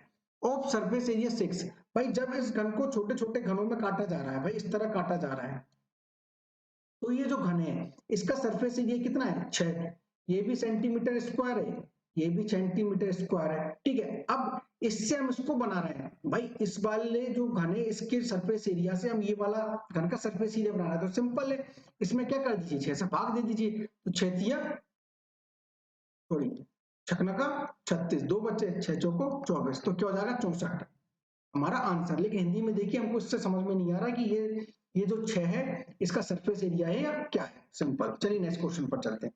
देखिए P बटे Q के रूप में बदलिए। देखिए इस टाइप का क्वेश्चन आपको मैंने पिछले वीडियो में भी बताया था। जैसे क्या है, अगर 2 की पावर -1 है तो उसको क्या लिख सकता हूं मैं, 1/2। यदि 3 की पावर -2 है तो उसको क्या लिख सकता हूं मैं, 1/9। ठीक इसी तरह अब देखिए यहाँ पर दिया हुआ है हमें 3/4 की पावर -1, तो अब इसको क्या लिख सकता हूं मैं, 1/3/4। ये प्लस हो जाएगा, माइनस इसको भी क्या लिख सकता हूँ, 1/1/4। ये भी क्या हो जाएगा, प्लस हो जाएगा, +1। ठीक, ये भी +1 और इसकी पूरे की पावर कितनी दी है, -1। अब देखिए ये जो 4 का 4 ऊपर जाएगा तो क्या हो जाएगा, 4/3, माइनस ये 4 ऊपर जाएगा तो क्या हो जाएगा, 4। इस पूरे की पावर -3, सॉरी -1, इसका गुणा कर तीसों को 12, 12 में से 4 गए तो -8/3, ये -1। अब इस माइनस को हमें हटाना है तो क्या कर देंगे हम, 3/8, माइनस का तो हमारा आंसर क्या हो जाएगा, -3/8, ऑप्शन नंबर 4। चलिए नेक्स्ट क्वेश्चन पर चलते हैं। ये भी सिंपल है, इस x का गुणा यहाँ पे कीजिए, इस y का गुणा यहाँ पे कीजिए, देखिए क्या आ जाएगा, x² - y² अपॉन इन दोनों का गुणा आपस में, ये क्या कर दिया हमने, एलसीएम ले लिया, अपॉन। ठीक इसी तरह y² - x², ठीक है, अपॉन x² - y²। सही है कि नहीं, हाँ बिल्कुल सही है, x² सॉरी माइनस क्यों आएगा, माइनस नहीं आएगा, x² y²। अब देखिए इसको थोड़ा सा सही करके लिख लीजिए, आप यहाँ से भी डायरेक्ट काट सकते हैं, मैं आपको बस एक लाइन, ये एक स्टेप जबरन आपको समझा रहा हूँ इसलिए मैं लिख रहा हूँ, नहीं तो आप यहीं से इसको सॉल्व कर लेंगे। ये जो बट्टे का पहुंच जाएगा, ऊपर पहुंच जाएगा, x² y² upon y² - x²। ठीक है, अब देखिए ये x² से ये वाला स्क्वायर कट गया। अब देखिए यहाँ पर ये x² - y² है, यहाँ पर y² - x² है, तो क्या करिए इस वाले में से x² - y² into XY upon, इसमें से माइनस कॉमन ले लीजिए तो क्या हो जाएगा, x² - y²। इससे ये कट गया, ये माइनस ऊपर जाएगा तो क्या जाएगा, -xy, क्या हो जाएगा हमारा आंसर, ऑप्शन नंबर 4। चलिए नेक्स्ट क्वेश्चन पर चलते हैं। देखिए ये भी बहुत सिंपल है, यदि 18225 का मान 135 है, यदि √182 का वर्गमूल 135 है, तो हमसे ये पूछा। देखिए अगर हमारे सवाल में अगर अंडर रूट में क्या लिखा हो, जैसे कुछ 1/100 है, 1/100 है तो उसको हम क्या लिखेंगे, 1/10। अगर लिया है 1/1000 है तो हम इसको क्या लिखेंगे, 1/100। ठीक है, बस सेम चीज यहाँ लगेगी। अब देखिए इसको क्या मैं लिख सकता हूँ, √18225, ये डेसिमल हटाया मैंने यहाँ से तो क्या जाएगा, 2 जीरो प्लस अंडर रूट, यहाँ से मैं डेसिमल हटाऊंगा तो नीचे कितनी आएंगी, 4 जीरो, 3 4 4 ही तो आएंगी, 1 2 3 4, ऊपर क्या आ जाएगा 18225। कोई दिक्कत, कोई दिक्कत नहीं। अब देखिए 18225 को हम क्या ले सकते हैं, 135 और 100 का क्या हो जाएगा 10, तो ये क्या हो जाएगा 0.5। भाई नहीं आ रहा समझ में, देखिए मैं इस तरह बता देता हूँ, क्या जाएगा 10 प्लस ये क्या हो जाएगा 135 अपॉन 100। अब इसको सॉल्व कर लीजिए, क्या हो जाएगा 113.5 प्लस 1.35। भाई ये 10 का इसमें डेसिमल लगाऊंगा, इसका डेसिमल लगाऊंगा, बस प्लस कर लीजिए। अब देख डायरेक्ट प्लस नहीं कर पा रहे, पॉइंट की गलती मत कीजिए, इसको इस तरह लिख के सॉल्व कर लीजिए, बस 5841 14.85, ऑप्शन नंबर 4। चलिए नेक्स्ट क्वेश्चन पर चलते हैं। देखिए हर शिफ्ट में व्यापम की जो प्रीवियस कांस्टेबल का पेपर था, हर शिफ्ट में लाइन एंड एंगल से रेखा एवं कोण से एक ना एक क्वेश्चन आया है, तो आप इस चैप्टर को बहुत अच्छे से कर लें बच्चा, एक क्वेश्चन इस बार भी आने के पूरे पूरे चांस है। देखिए एंगल ए बी सी बराबर 60 degree, angle A B C बराबर हमको क्या दिया है 60 डिग्री। एंगल सीईएफ बराबर हमको दिया है 30 डिग्री। हमसे पूछा है एंगल ईएफडी, एंगल ईएफडी ये वाला एंगल हमसे क्या कर रहा है, पूछ रहा है। तो देखिए कल की जो हमने क्लास पढ़ ली थी उसमें भी मैंने बताया था कि अगर कोई जेड बना रहा है तो ये वाला मान आपस में क्या होता है, बराबर। ठीक है, किसी दो समांतर रेखाओं को अगर कोई एक छेदी रेखा काटती है, यहाँ पे जो बनने वाले कोण है आपस में क्या होते हैं, ये क्या होते हैं, बराबर। तो इसमें भी हमको देखना है कि जेड बन रहा है क्या, बिल्कुल बन रहा है। देखिए ये जेड बन रहा है, ये जो जेड बन रहा है कि नहीं, ये यहाँ से गया, ये यहाँ से गया, जेड बना कि नहीं बना, ये जेड बना है। ठीक है, तो ये जेड बनाए तो ये वाला जो कोण है इस वाले कोण की क्या हो जाएगा, बराबर होगा कि नहीं होगा। ठीक है, अब देखिए ये वाला कोण 60 है तो ये वाला कोण भी क्या हो जाएगा 60। कल भी मैंने बताया था कि एक अगर सरल रेखा है उस पर वाले बनने वाला कोण हमेशा क्या होता है 80 डिग्री। कल का जो वीडियो हमने देखा था, यहाँ पे कितना है 60, ये पूरा हुआ 180, तो ये कितना हुआ 120। कोई दिक्कत भाई, 180 में 60 को माइनस कर देंगे। अब देखिए, हम जानते हैं किसी भी त्रिभुज के तीनों कोणों का मान कितना होता है 180। एक कोण है हमारे पास 30, एक कोण है हमारे पास 120, तो ये वाला कोण 120, तो 30 और 120 कितना हो गया 150, तो बचा कितना 30। तो जो बचने वाला कोण है मतलब ये वाला जो कोण है ये कितना हो जाएगा 30, क्योंकि देखिए ये था 60, ये हुआ 120, ये कितना हो जाएगा 30। ऑप्शन नंबर 2 हमारा आंसर। चलिए नेक्स्ट क्वेश्चन पर चलते हैं।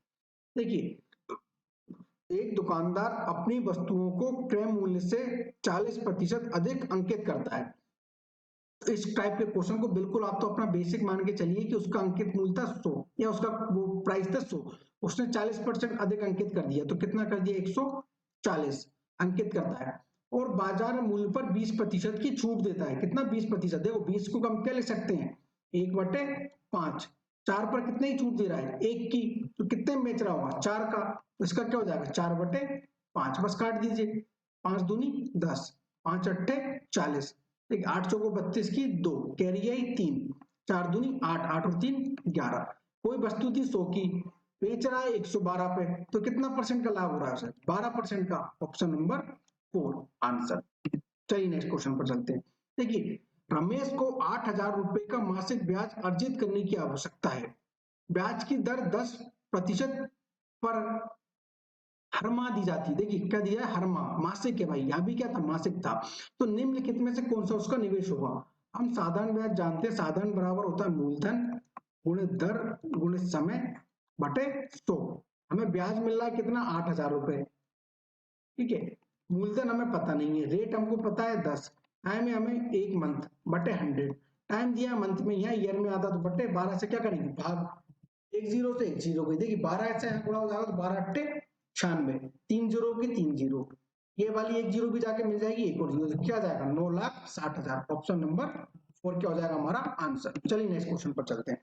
देखिए, ए एक कार्य को 10 दिन में करता है। ए है कोई व्यक्ति भैया, वो एक कार्य को 10 दिन में कर रहे हैं, बी उसी कार्य को 15 दिन में कर रहे हैं। तो देखिए इसका तो आप आंसर रख लीजिए, ऑप्शन नंबर फर्स्ट 6। जब भी 10 और 15 बोले तो इसका आंसर हमेशा 10 आ जाता है। ये माने चलिए, ये तो व्यापक का पता नहीं इतना फेवरेट क्वेश्चन है कि वो कांस्टेबल हो, जेल पुलिस हो, एसआई हो, या अपना क्या बोलते हैं व्यापक का लेबर इंस्पेक्टर, कोई सा भी पेपर हो, आप अगर उसको सॉल्व करके देखेंगे तो आपको हर कोई ना एक शिफ्ट में आपको इस तरह का क्वेश्चन मिल जाएगा। नहीं तो हम इसको सॉल्व कर सकते हैं। देखिए हम यहाँ क्या निकालते हैं टोटल वर्क, इसका एलसीएम कितना आएगा 30, ये 3 बार ये 2 बार, एक साथ कार्य करें, एक साथ कार्य करेंगे कितना काम करेंगे 5, टोटल काम है 6 करवाना है, सॉरी टोटल काम है 30, 5 एक काम कर रहे हैं एक दिन में, तो 30 काम कितने दिन में करेंगे 6 दिन में। ऑप्शन नंबर ए क्या हो जाएगा हमारा आंसर। चलिए नेक्स्ट क्वेश्चन पर चलते हैं। देखिए ये भी बहुत अच्छा क्वेश्चन है। 3 घन, भाई 3 घन दिए हैं हमको, 3 घन है छोटे छोटे, हम बना लेते हैं बहुत ही अच्छे से। डायग्राम तो थोड़ा सा अच्छा नहीं बना पाते हम, लेकिन कोशिश कर लेते हैं, क्या जाते हैं, क्योंकि कोशिश करने वालों की हार नहीं होती और तूफान से डर कर नौका पार नहीं होती। चलिए देखिए, 3 घन जिसके किनारों का मान, भाई ये घन है, इसके किनारों का मान क्या है 3, 4, 5 सेंटीमीटर है। एक नए घन का निर्माण, भाई ये घन है, इनसे क्या हो रहा है एक नए घन का निर्माण हो रहा है, लेकिन कैसा पिघलाकर। इन सबको बना के, भाई देखिए अब ये 3 है तो इनसे थोड़ा सा बड़ा घन बनेगा कि नहीं बनेगा, भाई 3 घन को पिघलाकर हम एक घन बना रहे हैं तो थोड़ा सा बड़ा घन बनेगा, पिघला दिया जाता है। तो निर्मित घन का पृष्ठीय क्षेत्रफल बताना है हमको, इस घन का पृष्ठीय क्षेत्रफल बनाता है।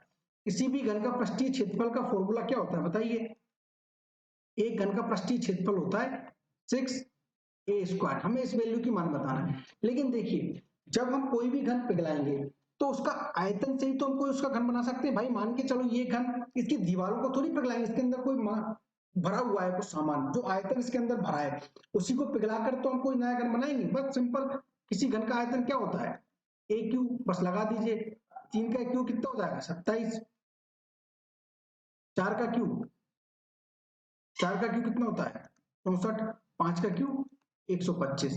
तो इन सबको मिलाकर या पिघलाकर ये एक नया घन बनाया, तो भाई इसका जो आयतन होगा, इस वाले घन का जो आयतन होगा इस सभी के तो बराबर होगा कि नहीं होगा, ए क्यू के ही तो बराबर होगा बताइए, क्योंकि हमको तो एक की वैल्यू चाहिए भैया। एक ही वैल्यू चाहिए ना, तो अगर हमको एक ही वैल्यू मिल जाए तो हम इसका पृष्ठीय क्षेत्रफल बता सकते हैं, बिल्कुल बता सकते हैं। तो इसका जो आयतन है वो इन तीनों घनों को मिलाकर बनने वाला जो आयतन उसके बराबर ही तो होगा। तो बस इसको सॉल्व कर लीजिए। देखिए 4 4 8, 8 और 5 कितना हो जाता है, कुछ गलत कर दिया क्या? 5 4 9, 9 और 4, अरे 9 4 नहीं है 7 है भाई, 3 का क्यों 27 होता है ना। हाँ 7 4 11, ठीक है, 11 और 5 16 की 6, कैरी आई 1 2, 6 8 10 और 1 11, कैरी आई 1 तो 216, तो ए क्यू। तो देखिए 216 किसका क्यू होता है, 6 का। ए बराबर क्या आ गया 6। हमको बताना इसका पृष्ठीय क्षेत्रफल, तो क्या होता है पृष्ठीय क्षेत्रफल 6 इंटू भुजा का स्क्वायर 6 इंटू 6, ये भी क्या हो जाएगा 216। हमारा आंसर हो जाएगा ऑप्शन नंबर 4। चलिए नेक्स्ट क्वेश्चन पर चलते हैं। देखिए जब ये दिया हो को x plus Y x plus 3 द्वारा विभाजित किया जाता है तो शेषफल हमें क्या होता है 1 प्राप्त होता है, इससे हमें कोई मतलब नहीं है। जब 2x की power 4 plus 8x cube plus 7x square plus 4x plus 3 को x प्लस 3 द्वारा विभाजित किया जाए तो शेषफल क्या हो। देखिए इसको दो तरीके हैं, एक तो अपना वही देसी मेथड जो बचपन से सीखते आए हम, इसमें क्या करिए x प्लस 3 से भाग दे दीजिए, आपका आंसर आ जाएगा। लेकिन साथियों अगर आप इसको इस तरह से करेंगे तो आपको बहुत ज्यादा समय खराब हो सकता है। इसके लिए मैं आपको एक थोड़ा सा एडवांस अप्रोच बताता हूँ। जब भी इस तरह का क्वेश्चन आए तो उसको क्या करिए, जिससे हमको भाग देना है उसको x प्लस 3 को 0 के बराबर रख दीजिए। किसके बराबर, 0 के बराबर।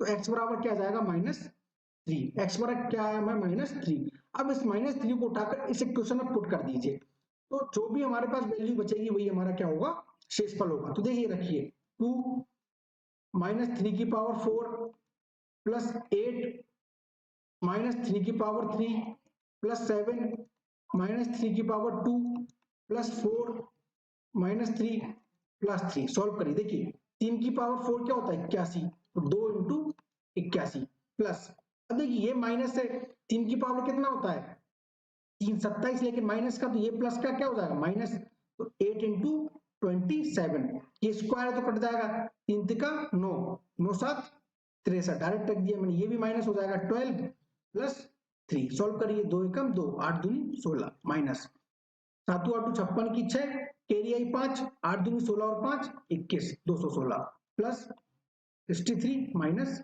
12 प्लस 3। प्लस वालों को अलग जोड़ लीजिए, माइनस वालों को अलग जोड़ लीजिए। देखिए 2 3 5 और 3 8, 6 12 की 2, कैरी आई 1 228, माइनस के 216 माइनस के 12 क्या हो जाएगा माइनस के 228। तो माइनस के 228 में से 228 क्या हो गया कट गए, क्या आ गया 0। तो हमारे सवाल में इसका शेषफल क्या हो जाएगा 0। तो आप इस तरह के सवालों को इस तरह सोल्व कर सकते हैं। नहीं तो इसका बेसिक मेथड तो आप सभी जानेंगे। यहाँ क्या करेंगे हम 2x क्यू से मल्टीप्लाई करेंगे, फिर जो भी आएगा उसको माइनस करेंगे, फिर उसके बाद उसको सोल्व करेंगे। चलिए नेक्स्ट क्वेश्चन पर चलते हैं। देखिए एक समलंब चतुर्भुज दिया है हमें ABCD। भाई एक समलंब चतुर्भुज है ABCD। समलंब चतुर्भुज हम जानते हैं कैसा होता है, थोड़ा सा बड़ा बना लेते हैं। इस तरह का चतुर्भुज क्या हो जाता है, समलंब चतुर्भुज होता है। ठीक है, समलंब एक समलंब ABCD की समांतर भुजाएं DC और AB क्रमशः 12 सेंटीमीटर और 36 सेंटीमीटर। देखिए तो जो बड़ी भुजा है वो हुई 36, यही तो हुई बड़ी, ये क्या है AB, और उसको क्या हो जाएगा CD, ये क्या हो जाएगा 12। उसकी प्रत्येक असमांतर भुजाएं 15 सेंटीमीटर के बराबर है। तो समलंब चतुर्भुज का क्षेत्रफल, देखिए हम जानते हैं किसी भी समलंब चतुर्भुज का क्षेत्रफल होता है 1/2 गुणा समांतर भुजाओं का योग, समांतर भुजाओं का योग मल्टीप्लाई ऊंचाई, समलंब चतुर्भुज की ऊंचाई या समांतर भुजाओं के बीच की दूरी। दो तरह से लिख सकते हैं, यहां भी लिख सकते हो कि भाई समांतर भुजाओं के बीच की दूरी, के बीच की दूरी। आप इस तरह भी सवाल को मतलब इस फॉर्मूले को लिख सकते हो। अब देखिए समांतर भुजाएं तो हमारे पास दिए हैं, हमको ऊंचाई निकालना है। तो देखिए ऊंचाई निकालने के लिए क्या करिए, इस पॉइंट से इस पर एक क्या डाल दी परपेंडिकुलर डाल दिया, ये इसकी ऊंचाई होती है, इस तरह से इसको डाल दी परपेंडिकुलर। अब देखिए ये जो है यहाँ पे ये क्या बन गया, आयत बन गया। तो यहाँ पे जो भुजा है ये इसी के बराबर होगी कि नहीं, तो ये भी क्या होगी 12। अब इन दोनों को बराबर भुजाओं में काटेंगे तो ये भी हो जाएगा 12, ये भी हो जाएगा 12। बताइए कोई दिक्कत, कोई दिक्कत नहीं।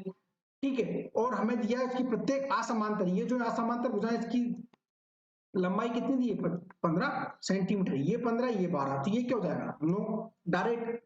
कैसे होगा, अगर आपने ट्रिपलेट पढ़ा हो 3 4 5 का ट्रिपलेट होता है, तो देखिए इसका कितना गुना, 2 गुना या 3 गुना, 3 गुना 12, ये क्या होते हैं ट्रिपलेट होते हैं। आप अगर जब मुझसे ट्रिग्नोमेट्री पढ़ेंगे तो मैं आपको बताऊंगा ट्रिपलेट कितना महत्वपूर्ण योगदान देते हैं किसी भी ट्रिग्नोमेट्री के क्वेश्चंस में। अगर आपको नहीं भी पता तो कोई दिक्कत नहीं है।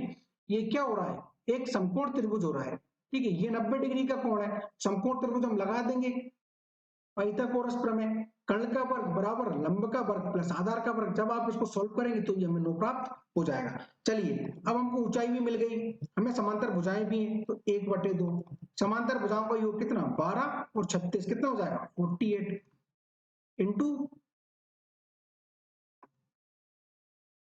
क्या हो जाएगा मल्टीप्लाई ऊंचाई, ऊंचाई कितनी है 9, बस सॉल्व कर लीजिए, कितनी बार गया 2 4 24, 9 चौको 36 की 6, कैरी आई 2, 9 दूनी 18 और 2 20, कुछ गलत हो गया क्या, 2 दूनी 4 2 चौको 8, देखिए 9 चौको 36 की 6, कैरी आई 3, सॉरी 9 दूनी 18 18 और 3 21, यही तो मैं कहूँ कितना हो जाएगा 21 216 सेंटीमीटर स्क्वायर, ऑप्शन नंबर 4। चलिए नेक्स्ट क्वेश्चन पर चलते हैं। देखिए फिर से देखिए क्या आ गया, अभाज्य संख्याएं आ गई हैं। अभाज्य संख्या, देखिए इस चैप्टर में 3 क्वेश्चन आए अभाज्य संख्याओं पर, हर चैप्टर में अभाज्य संख्याओं पर 2 क्वेश्चन या 1 क्वेश्चन बना ही बना है। तो आपने अभी तक वो वीडियो मेरा जाकर नहीं देखा है तो हम्बल रिक्वेस्ट है आप जाकर देखिए। रिक्वेस्ट इसलिए कर रहा हूं मैं ताकि आपका एक क्वेश्चन गलत ना हो। अगर आप इस वीडियो को देख रहे हैं तो आप जरूर जाकर एक बार उसको जरूर देखें। चलिए हम जानते हैं कि 1 से लेके 25 तक ये सब मैंने बताया हुआ है, 9 अभाज्य संख्याएं होती हैं, हो गई 25। 25 के बाद क्या होता है 1 29 और 1 31, 2 संख्याएं और होती है 35 तक, कितनी अभाज्य संख्याएं। अब मैंने आपको बताया था किसी भी संख्या का अगर अपन को प्रायिकता निकालना है तो ऊपर क्या आता है वह संख्याएं जो हमें चाहिए, तो 9 ये 2 ये, तो क्या आ जाएगा ऊपर 11, किसमें से 35 से, तो 11/35 क्या हो जाएगा हमारा आंसर। अगर आपको ये अभाज्य संख्या पता है तो उसको भी पेन उठाने की जरूरत नहीं है, आप बिना पेन उठाए सवाल का आंसर दे सकते हैं। चलिए नेक्स्ट क्वेश्चन पर चलते हैं। देखिए एक समबहुभुज की कितनी भुजाएं हैं जबकि उसके प्रत्येक कोण का मान कितना है 135 डिग्री। तो देखिए अगर कोई भी समबहुभुज है इसका एक फॉर्मूला होता है, समबहुभुज की भुजा या भुजाएं बराबर 360 डिग्री बटे बाह्य कोण होता है बाह्य कोण। अगर हमारे पास किसी समबहुभुज का बाह्य कोण है उसका भाग हम 360 में दे दें तो हमें उस समबहुभुज की भुजाओं की संख्या क्या हो जाएगी ज्ञात हो जाएगी। ठीक है, एक और इसका फॉर्मूला होता है, लोग बाग लिखते हैं उसको n-2 मल्टीप्लाई 180 अपॉन n, उससे भी करते हैं, फिर उसमें क्या करते हैं इस ऑप्शन को पुट करें, लेकिन देखिए आप उसके चक्कर में मत चलिए, उसमें के चक्कर में आप जाएंगे तो फंस जाएंगे। आप तो केवल यही याद रखिए अगर हमको किसी भी बहुभुज की भुजाएं निकालना है तो 360 में बाह्य कोण का मान दे दीजिए। अब बाह्य कोण क्या होता है, देखिए बाह्य कोण होता है अंतःकोण प्लस बाह्य कोण, किसी भी बहुभुज या समबहुभुज के अंतःकोण प्लस बाह्य कोण का मान होता है हमेशा 180 डिग्री। यहाँ पे हमको अंतःकोण दिया है 135 प्लस क्या है बाह्य कोण, ठीक है, बटे 180। ठीक है, अब बाह्य कोण बराबर क्या आ जाएगा, ठीक है, बाह्य कोण बराबर आ जाएगा 135, यहाँ जाएगा माइनस का 180, कितना बचेगा 45, ये क्या हो जाएगा बाह्य कोण। बस सिंपल, अब इस 45 को उठा के यहाँ रख दीजिए, 360 बटे 45 काट लीजिए, कितनी बार जाएगा ये लगभग जाएगा 8 बार, नहीं तो काट लीजिए, देखिए 9 चौको 36, 9 पन्ना 45, 5 अट्टे 40, 8 बार, इसका आंसर क्या हो जाएगा 8। बस आप याद रखिए समबहुभुज की भुजाएं बराबर 360 डिग्री बटे बाह्य। देखिए ये फॉर्मूला याद मत रखिए, आप ये याद रखिए कि हमको किसी भी समबहुभुज का अगर बाह्य कोण सॉरी अगर हमको किसी समबहुभुज की भुजाएं निकालना है तो 360 डिग्री में बाह्य कोण से भाग दे दीजिए, हमको उसकी भुजाएं मिल जाएंगी। और किसी भी समबहुभुज का अंतःकोण और बाह्य कोण का मान कितना होता है 180 डिग्री। चलिए नेक्स्ट क्वेश्चन पर चलते हैं। देखिए यहाँ पर दिया है केंद्र O वाले एक वृत्त में त्रिभुज ABC उत्कीर्ण है। भाई कोई केंद्र O है, कोई, अरे पूरा मिट गया ये तो, ठीक है, ये कोई केंद्र O वाले एक वृत्त में त्रिभुज क्या ABC एक निर्मित है। भाई ये एक त्रिभुज क्या है, निर्मित है, ठीक है।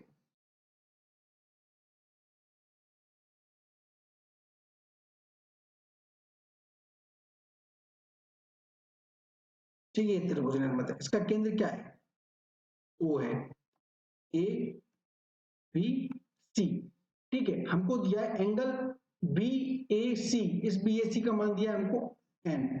एंगल OCB, एंगल ये O है, OCB इसका मान दिया है, तो देखिए हमको ये निकालना पड़ेगा, इसको हमने मिलाया, ये हमको दिया है M। तो हमसे पूछा इनमें से क्या सही होगा। तो देखिए हमने एक प्रॉपर्टी पढ़ी थी, अगर कोई वृत्त है उसके केंद्र से उसकी परिधि पर जो भुजा होती है वो क्या होती है, इसकी त्रिज्या कहलाती है। तो देखिए इन दोनों की जो लंबाई क्या होती है, बराबर बराबर होती है कि नहीं होती। तो इसमें एक प्रॉपर्टी लगती है, अगर यहाँ जो कोण है तो वही कोण क्या होगा, ये कोण क्या होंगे, आपस में बराबर होंगे। ये प्रॉपर्टी सभी आप सभी ने पढ़ी होगी। तो देखिए ये m है, तो ये वाला एंगल भी क्या होगा, m होगा होगा। और हम जानते हैं किसी भी त्रिभुज में तीनों कोणों का मान क्या होता है, 180।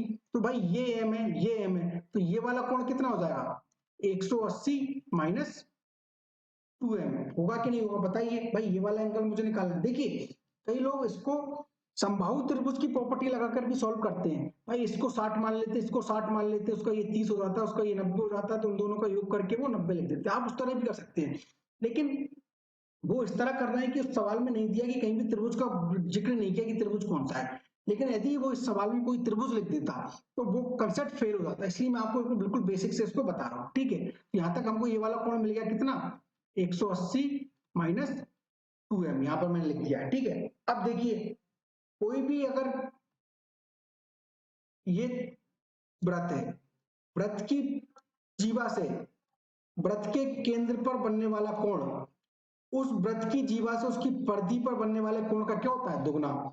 यहाँ पर अगर कोई कोण थीटा है, ये वाला क्या हो जाएगा 2 थीटा, कोई दिक्कत। ये वाला कोण हमेशा इससे क्या होता है, दुगुना।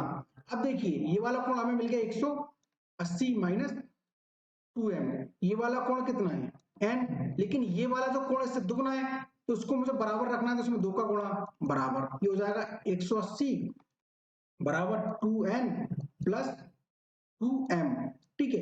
यहां से 2 कॉमन लेंगे तो क्या हो जाएगा 180 बाई 2 बराबर n प्लस m, 2 से 2 कट गया, तो m प्लस n बराबर क्या आ जाएगा 90, हमारा क्या हो जाएगा आंसर, ठीक है। ये तो था बेसिक। आप इसको समबाहु त्रिभुज भी मान के कर सकते हैं। आप समबाहु त्रिभुज मानेंगे तो देखिए ये मानेंगे 60, देखिए मैं बता देता हूँ आपको एक और बार। देखिए अगर समबाहु त्रिभुज आप इसको मान के चलते हैं तो देखिए कैसे करेंगे इसको, ठीक है। देखो ये 60 ये 60 ये 60 ये 60 तो कितना हो जाएगा, कुछ गलत कर रहे हैं क्या, ये 60 ये 60 कितना हो जाएगा, ये 90 हो जाएगा, 90 का को होगा, ये भी 60 होगा, सॉरी, ठीक है, ये भी 60 होगा, ये क्या हो जाएगा 30 हो जाएगा। हमें इन दोनों का योग बताना है, तो 60 प्लस 3 90, डायरेक्ट इस तरह समबाहु त्रिभुज हो जाएगा। लेकिन मैंने आपको उसका बेसिक बताया है कि अगर त्रिभुज वो दे देता कि इसमें विषमबाहु त्रिभुज है या कोई और त्रिभुज है, तो आप उस सवाल को कैसे करते। चलिए नेक्स्ट क्वेश्चन पर चलते हैं। अब देखिए एक संख्या दूसरी संख्या की दुगनी है। भाई कोई संख्या है x, हमने मान लिया इसकी क्या है, ये दुगनी है।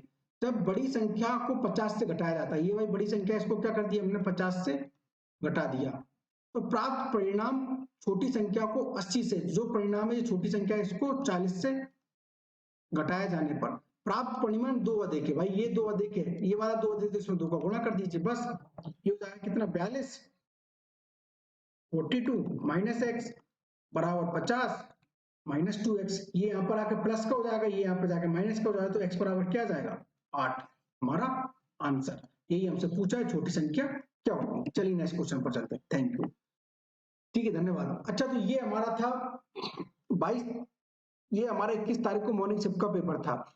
ये वीडियो आपको कैसा लगा आप कमेंट बॉक्स में जरूर बताइए।